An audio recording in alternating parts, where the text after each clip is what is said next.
Okay, so it seems as if the curse shield has finally backfired on Naofumi and or our shield hero.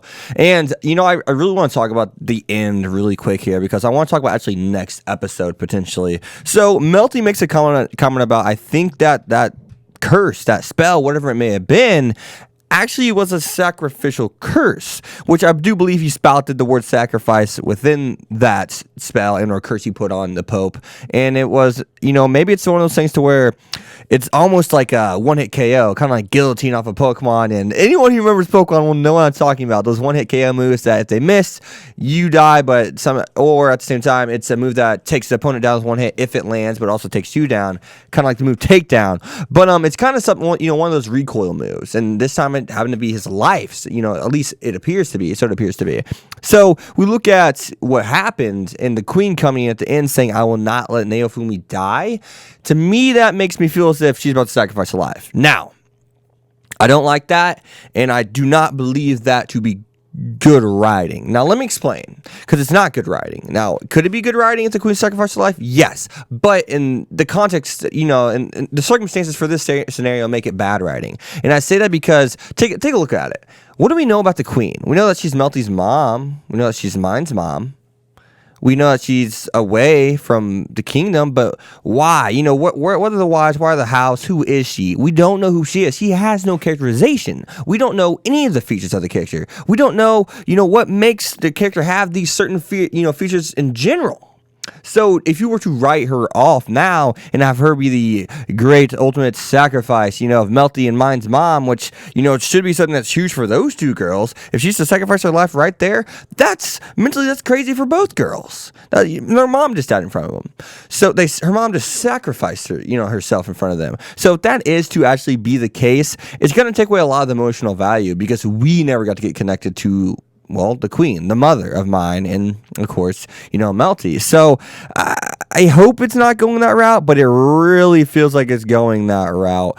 And it's just, if it does go that route, it could have been so much better. So other than that, though, we get to see that there is a spiritual being entity within the shield still. He's talking to him. It's not just about the dragon anymore, I don't necessarily think, or maybe it is about the dragon. But you gotta remember, he took some samples from the T-Rex and all those things. So it's gonna probably feed and make the curse shield more powerful. Now the question is, will he ever use it again? And if he does use it again, I'm sure he'll try to stay away from certain abilities. So I look at that, and it looks as if he got more armor, right? It looks as if each time he uses it, he's becoming a little bit more complete. His fingers were covered up, so on and so forth. I don't remember him being that decked out in the armor during that wave fight against Glass. I don't remember that. If I'm wrong, I'm an idiot. I'm sorry. Roast me in the comments. I give you, go do so.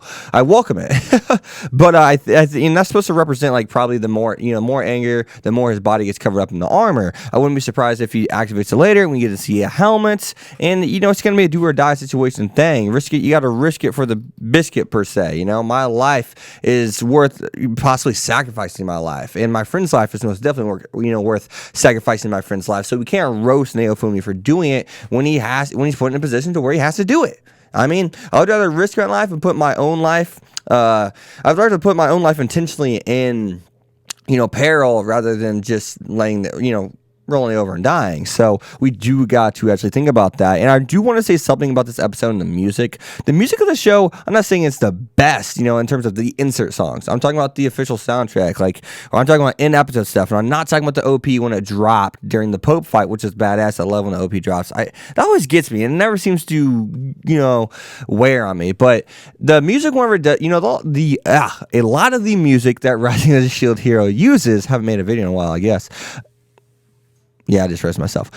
So the music that Shield Hero uses a lot of the times is really unique to me. It just sounds different. It sounds like things I haven't heard. Maybe it sounds similar to things, very, very vaguely similar to things, but nonetheless, it is really cool how they kind of put this music that could either be hit or miss to me. I feel as if the music is literally hit or miss, and it's not even necessarily the best music for certain situations, but that uniqueness really kind of still makes me into and elevates the scene nonetheless. So that's something I just really want to put out there and wanted to, get your guys' opinion on the music thing, specifically. So other than that though, guys, As always, you get some Hex. Be sure to leave a like, comment, subscribe, follow Twitter X25.